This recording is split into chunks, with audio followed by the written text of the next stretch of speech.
A writer strike was averted between the Writers Guild of America and the American Motion Picture and Television Producers Association.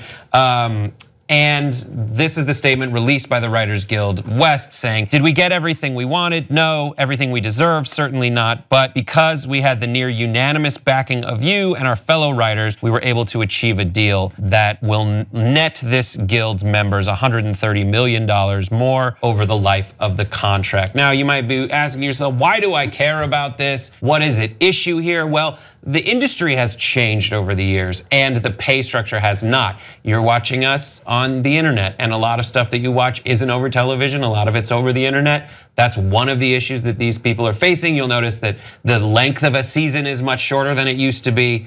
And while that is awesome and has led to some really great television, the writers felt like they were getting left behind. Here are some of the main issues that were at stake: healthcare, staffing exclusivity, residuals, family leave. Healthcare and family leave linked together. Healthcare was in the red for years. And then also streaming. Elizabeth Warren stepped in and made a statement saying that she stands with the Writers Guild of America for fair pay and decent healthcare because it's the right thing to do and because Bruce and I can't wait for the next season of Ballers to start. Thanks, Liz. Yeah, so I mean, this is great, right? And the Writers Guild Association actually attributes a lot of the success that they had in reaching this deal with social media, right? And so we can laugh at this thing from Elizabeth Warren, but like it's the right thing to do, right? To make sure that they have healthcare and more stability because the entertainment industry is so unstable. But also, like, yeah, people do care about the TV that they're watching and they're waiting for the next season. And in 2007, when there was that writer's strike and they took 100 days off, the California economy took a huge hit. So it actually is really, really important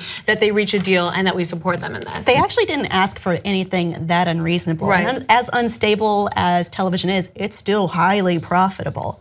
There's a lot of money there that perhaps wasn't going to the right place. Back in 2008, 2009, during the writer's strike, we just did this video on Nerd Alert where a lot of movies were terrible because of the writer's strike. Yeah. And when we have like oral histories of actors talk, like we had Hugh Jackman and Ryan Reynolds talking about X-Men Origins Wolverine.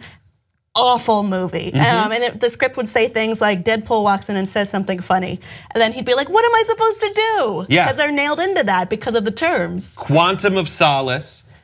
Star Trek. Star Trek was good though. Star Trek was good, but it was operating on such a restriction. But you notice the cuts that they did. The writers were also producers, so they true to their union, so they couldn't really do anything writery. So you saw like J.J. Abrams, Kurtzman and Orsi and all the people who wrote that movie, just like standing off to the side. And if they would have to change a line, looking to Kurtzman or whoever the writers were, and they just couldn't do anything. Like they would see a bad decision get made and they would just stand there like this like this was trying also, not to violate anything. Transformers: Revenge of the Fallen. Yeah.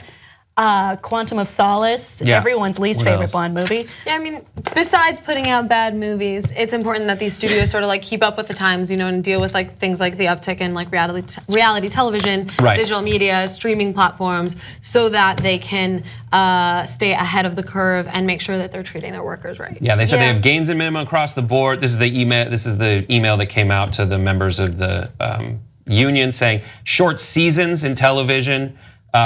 2.4 weeks for each episodic fee. They'd been taking longer to produce episodes and the writers weren't getting paid. So it's nice to see everything evolve. Out of the $150 million they asked for, they got $130 million in increases. Close.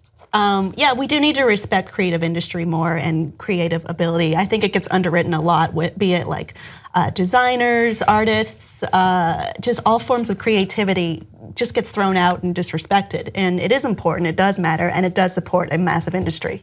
Membership helps fund the Young Turks. You know one great thing about that? That means we're not accountable to anyone but you guys. That's why we're strong together, because we built this show around you. Come build it even bigger and better at tytnetwork.com/join.